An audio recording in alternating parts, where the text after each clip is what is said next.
Hi there. I've just spent this morning doing something I find really useful at this time of year, which is to review the year that we've just gone through before making some plans for the year ahead. And in this video, what I'd like to do is share my approach to reviewing the year to enable you to do the same before you jump into goal setting. I'm Dr. Richard McKinnon. I'm a chartered psychologist and coach, and on this channel I share insights from the science of psychology to help you be your best self. So we're hurtling towards the end of another year, just a few days left to go, which is the perfect time to pause and look back at the year that we've just gone through.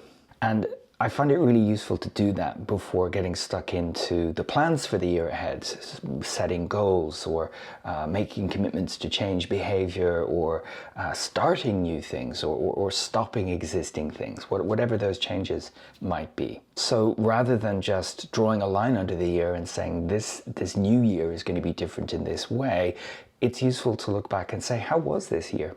What can I take from it? And there's sort of four main questions I ask myself when I look back. What went well? What were the wins? Did I achieve any goals? What were the positives that jumped out from my reflections? And then we've got the issues. What didn't go so well? What did I mess up? Or what did life throw at me that wasn't very nice? Setbacks, challenges, things like that. And then what did I learn from that? Both the positives and the negatives, the wins and the issues. What did I learn about myself? What did I learn about how I respond to these things? What did I learn about the world and other people? And then finally, turn that into something actionable. What are the implications of all of this? Do I need to do more of something, less of something? Do I need to start doing something new? Do I need to stop doing something completely?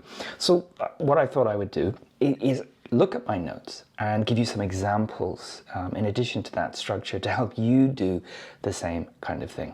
But before I dive into the detail, a couple of points to frame this exercise. So first of all, it's really useful to get some pen and paper to do this. Don't try and think your way through it, because for one thing, writing this with a pen on paper helps you slow down. It forces you to choose your words, and it gives you an artifact to look at, to review, and you've got something to take forward, something you can come back to, something you can share with others if you want to, and something you could maybe formalize into a digital document if that's your style. Secondly, when you review the year, you'll find it infinitely easier if you have some notes from the year to refer to. That could be looking at your calendar to see what filled up those weeks and months, looking at your journal if you've been maintaining a journal, looking at your own weekly reviews, because maybe you've been doing that as well, or monthly reviews. If not, this is a great reminder that that's a useful exercise, a great use of your time, because then you can go back and look at the outputs from that, and it speeds up the whole process and it makes it a little bit more evidence-based, what you actually did, what you actually felt, what you actually thought, rather than here at the end of December, what you can remember happening, and all of that's going to be flavored and colored with the passing of time and emotions and the fallibility of our memory. The third point I'd make, though, is that no review of your goals, the achievement of goals or not achieving goals, none of that stuff should feel the same or be the same as an evaluation of yourself. That's not what we're looking to do here. We're not looking to get a result here that says, I'm a good person, I'm a bad person. But we're looking for specifics. We're looking for aspects of us where we might want to make a change or where we might want to bank some wins. So none of this is the same as self-worth.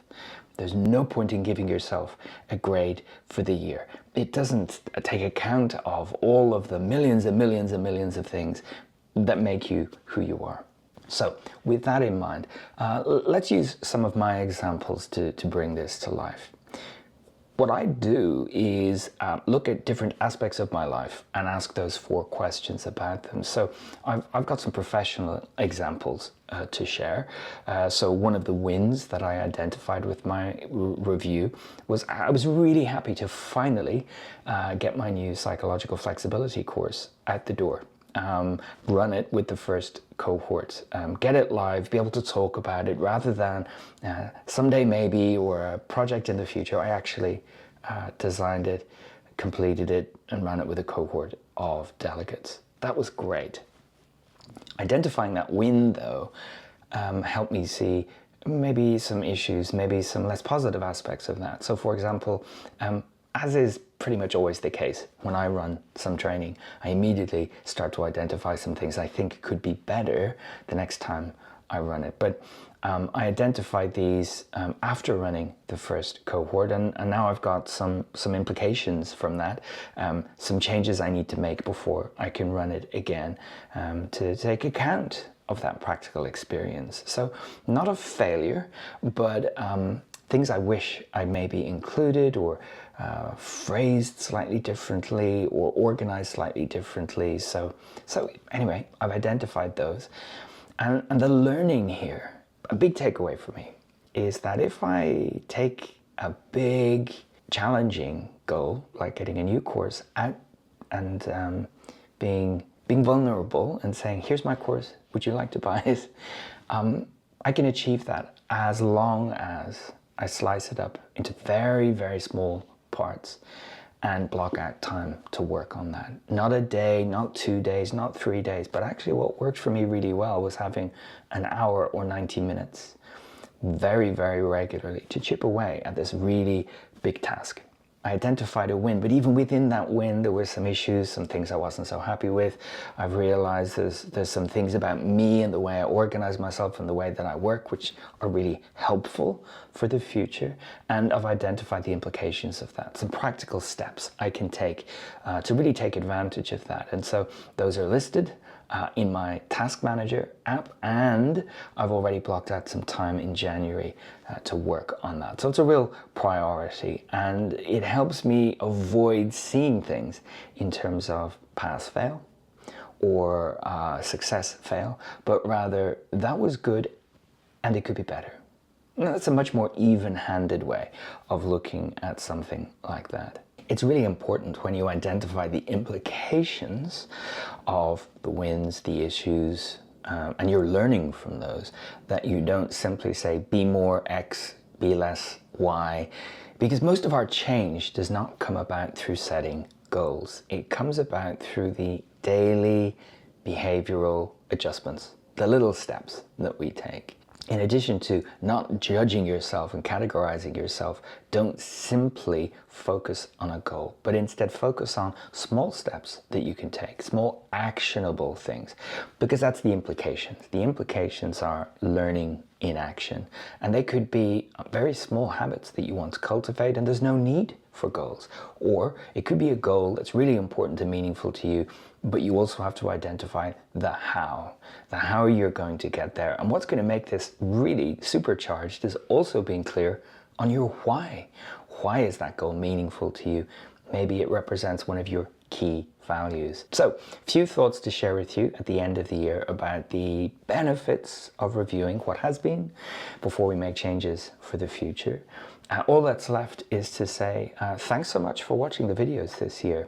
For my part, I've put this channel in the wins category, even though I know there are many, many ways I could improve it, and there are plans in place to do that for 2025. But it's been great to see viewership increase over the last few months, and I've really enjoyed creating the content that I've been sharing with you. So, thank you.